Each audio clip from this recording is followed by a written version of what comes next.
Thank you. Shall we go? Everybody ready? Thank you. So I'm joined by Senator Cotton here today. This will be the tall, short version of what to do about Iran. President Trump and Biden have had a common view that Iran cannot get a nuclear weapon. That's off the table. Why did they say that? It'd be the most destabilizing thing in the world, I believe. If Iran ever acquired a nuclear weapon capability, I think the Sunni Arab world would want to go down that road also. You'd have a nuclear arms race in the Mideast. But more importantly to me, I think they would use it. I think if Iran had a nuclear weapon, they would use it as part of their radical religious regime. The Ayatollah and his henchmen are virtual religious Nazis. They openly talk about destroying the state of Israel. They write it on the side of their missiles, and I believe them. I believe that they want to purify Islam, take over the holy sites in Saudi Arabia, wipe out the Jewish state, and drive us out of the Mideast. And a nuclear weapon is part of that agenda.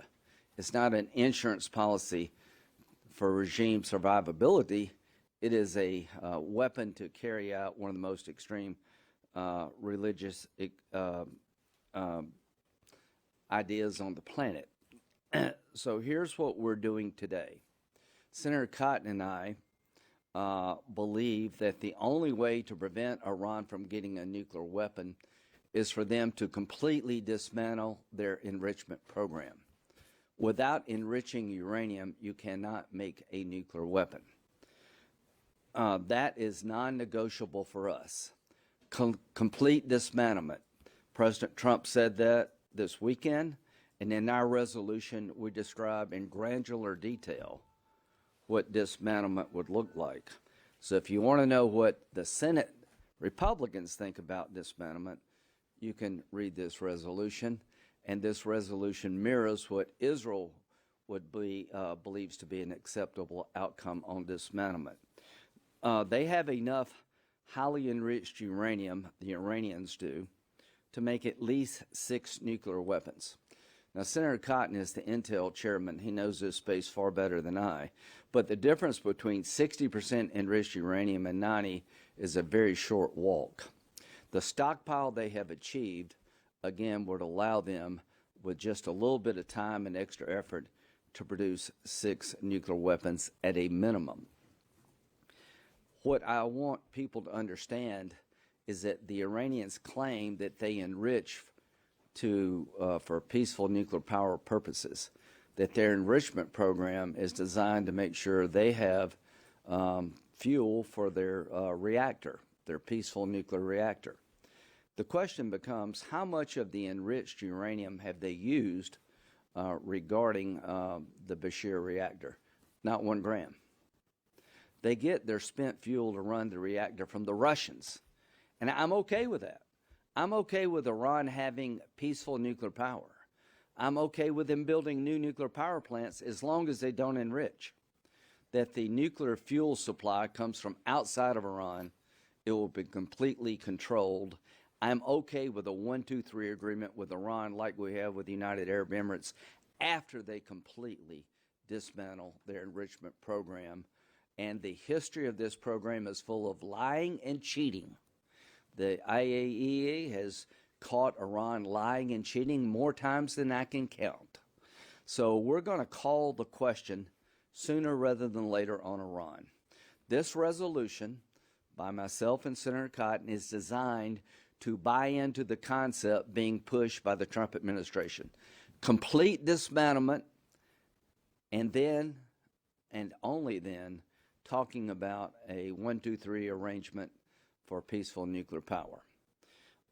Anything short of that would be a bad deal. Anything short of that, I think, would ensure over time they get a nuclear weapon. President Trump, I spoke with him this weekend. He believes a nuclear weapon in the hands of Iran would be a nightmare for the world, and he is exactly right. So to the Iranian regime, you claim all you want is a peaceful nuclear power program, you can have it, but you cannot enrich. And you must dismantle, and you must dismantle now. If negotiation and diplomacy fails, we need to go to Plan B. And Plan B would be a military strike to stop the nuclear program in its tracks and degrade it as much as we can. I will turn it over to Senator Cotton now, but end with where I started. The world has many problems. Russia, Ukraine, we're in trade conflicts. I think we had some good news today with the UK, and it looks like the critical minerals deal was approved in Ukraine, which is good for the United States. But of all the problems that we're dealing with as a world and as a nation, the nuclear capability of Iran, their desire to continue to enrich at a level that has no commercial purpose. There is zero commercial purpose for uranium enriched at 60%.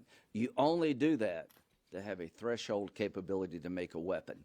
And the difference between 60 and 90 is weeks, not months, not years. So we have laid out a resolution. We expect our colleagues in the Senate, Republicans and Democrats, who say they don't want a bomb, they oppose a bomb by Iran, to jump on board. We're reinforcing Secretary Rubio, Steve Witkoff, and the administration's position of dismantlement, and then, and only then, talking about a 1, 2, 3 agreement for peaceful nuclear power. I am hoping that we can get a lot of co-sponsors quickly. We can take this to the floor of the United States Senate and aid the effort that the Trump administration has embarked upon to make sure Iran never gets a nuclear bomb. Senator Cotton. Thank you. Good morning. A horrible one-sided deal that should never, ever have been made. It didn't bring calm, it didn't bring peace, and it never will. Those words are as true today as they were 7 years ago today when President Trump said them, driving a stake through the heart of Barack Obama's disastrous nuclear deal with Iran. That deal was one-sided, in bad faith, and did nothing to stop Iran's march to a nuclear weapon. In fact, as Prime Minister Netanyahu said, it didn't block Iran's path to a nuclear weapon, it paved the path. 4 years of impotent, inconsistent, and weak foreign policy during the Biden administration also gave Iran a golden opportunity to continue its development of nuclear weapons and to rebuild its economy after President Trump's successful maximum pressure policy during his first term, an opportunity that Iran's crazed theocratic ayatollahs took full advantage of. During the Biden administration, Iran began enriching uranium up to near weapons grade. In February of this year, the IAEA reported that Iran has between 5 and 7 metric tons of enriched uranium and more than 600 pounds of 60% highly enriched uranium. If further enriched, this is enough uranium for 6 nuclear weapons. Now, to be blunt, there's no benign or good reason for Iran to have any of this, and it's proof in and of itself that Iran cannot be trusted with key parts of the nuclear fuel cycle, particularly the infrastructure and expertise needed to enrich or reprocess uranium. This is what happens when a bad deal and indecisive American leadership leave Iran's nuclear ambitions virtually unchecked. Look at what Iran already does without nuclear weapons. They threaten American troops in the region. They support terrorism by arming Hezbollah, Hamas, and the Houthis. Further, consider what Iran has also tried to do here: assassinate Donald Trump and other U.S. government current and former officials. All of this, again, done without Iran having the cover of a nuclear weapon. A nuclear Iran makes for a far more dangerous world. It would directly threaten the security of our homeland when married up to their intercontinental missile work. It encourages nuclear proliferation throughout the Middle East. It jeopardizes the safety of our men and women in uniform, and it poses an existential threat to our good friend Israel. So I'm not mincing words here, and neither has President Trump. Iran can never be allowed to have a nuclear weapon, and Iran cannot be allowed to have a pathway to a nuclear weapon.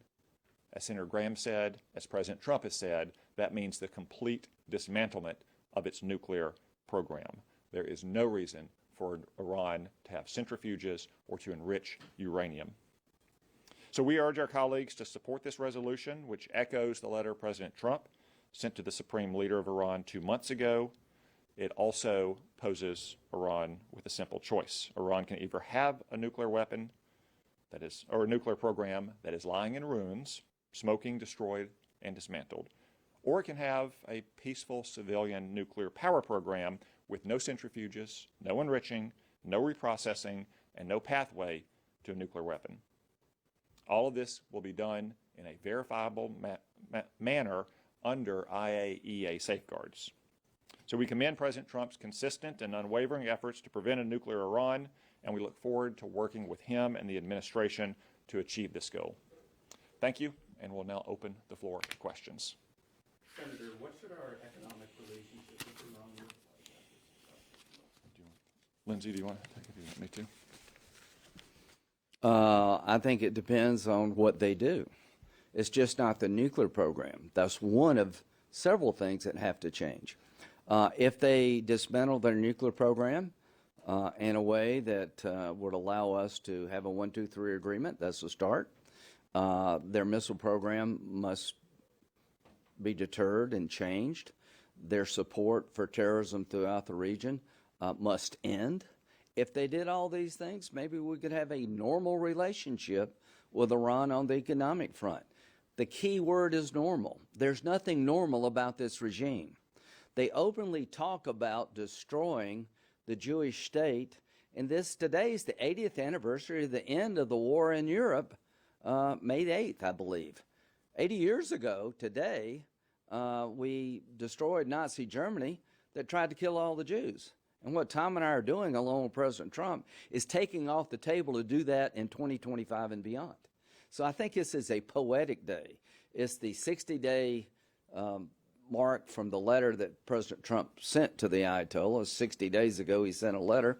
But it's the 80th anniversary of the end of the war in Europe that brought us the Holocaust.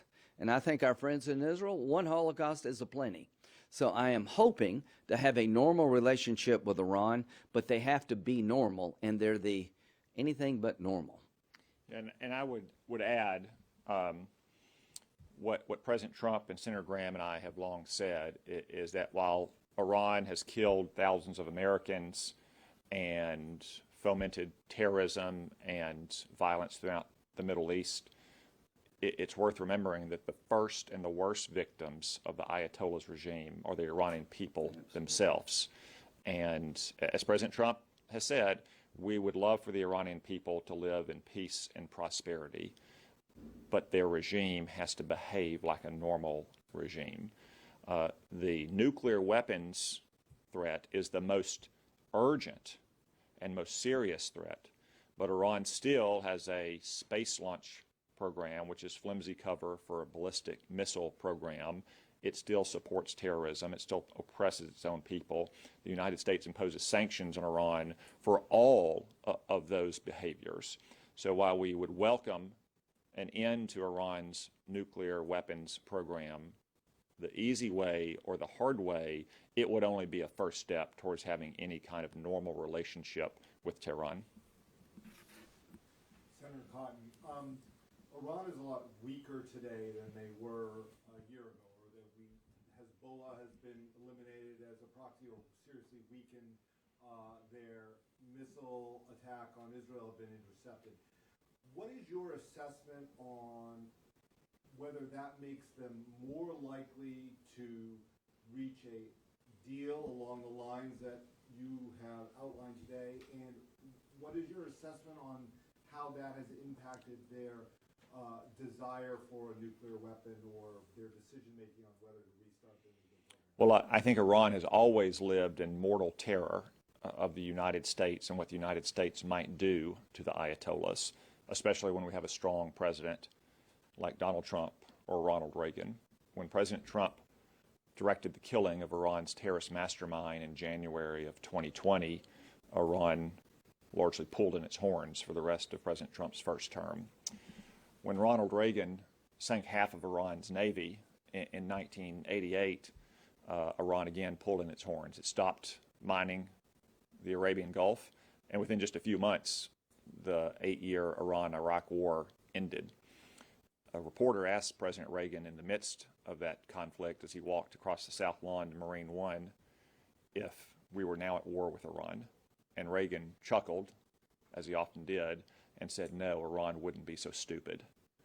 And Iran has been exposed in many ways over the last year, both through the destruction of most of its air and missile defenses by Israel in retaliation last year when Iran struck Israel, and also by the devastation that Israel has visited upon Hamas and Hezbollah, and that we've done to Iran's proxies in Yemen. So I think there's no question that Iran is in a much weaker position to deter military action if that's necessary to end its nuclear program. The president recognizes that. Leaders in the region recognize that. Most notably, the Ayatollahs recognize that. And I think they, again, are deathly afraid. Now, they probably hope that they can bluff the president or tap him along in a way that minimizes the threat to their nuclear weapons program. But the simplest way for them to avoid such action is to completely dismantle their program, to turn over their centrifuges, to turn over their uranium, and at that point, as Senator Graham has said, we could talk about some kind of civilian nuclear program, a program that a couple dozen nations around the world have, none of whom enrich uranium. That's fine. That's good. Does the Senate need to approve a deal in order for it to last into the future? Well, I think obviously, if any other nation wants the most durable and lasting kind of agreement with the United States, it would be in a treaty form. And that was one reason why President Obama's deal was so weak, and something that I and Senator Graham and most other Republican senators cautioned the Ayatollahs about before reaching that deal, is that an agreement between the American president, whoever he or she may be, and a foreign leader can be reversed by future presidents, which President Trump rightly did 7 years ago today. So if they want the most durable and lasting kind of deal, then they'd want to bring it to the Senate and have it voted on as a treaty. I think the statute that I think Senator Cotton helped lead regarding us having a say about the JCPOA, what's the name of that statute? The Iran Nuclear Agreement Review Act. Yeah, so that allowed us to at least have a say about it. It wasn't a treaty. I think at a minimum that would happen, but I talked to actually Secretary Rubio about this. A treaty with Iran in this space is only possible if you get 67 votes. There's no way you're going to get 67 votes unless they completely dismantle and shut down the path that Senator Cotton has described toward a nuclear weapon in a way that's verifiable. But also, you're not going to get a 67 votes for a treaty regarding their nuclear program unless they deal with the missile program and their terrorism activity. So is it possible? Yes, if Iran changes.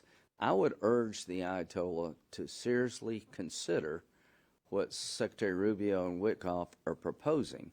You can have what you claim you want, which is a peaceful nuclear power program, if you dismantle. But it's more than that. You can have a better relationship with the United States if you do the things that Senator Cotton laid out.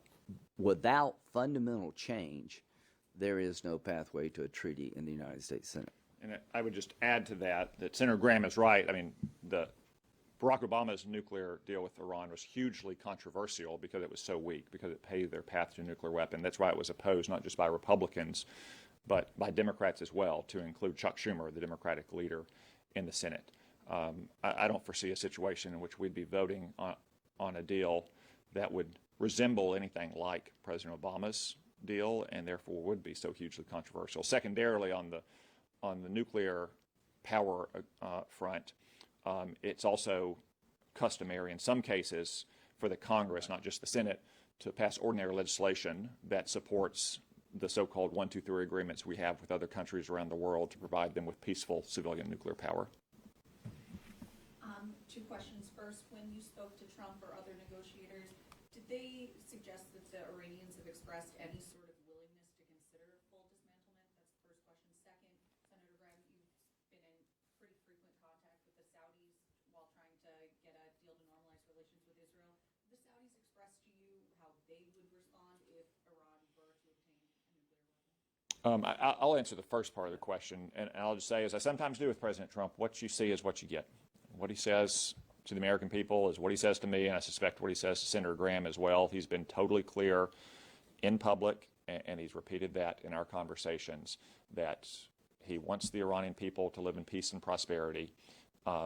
but we cannot allow the Iranian regime to have a nuclear weapon or have a path to a nuclear weapon. That's why total dismantlement of their nuclear program has to be the goal.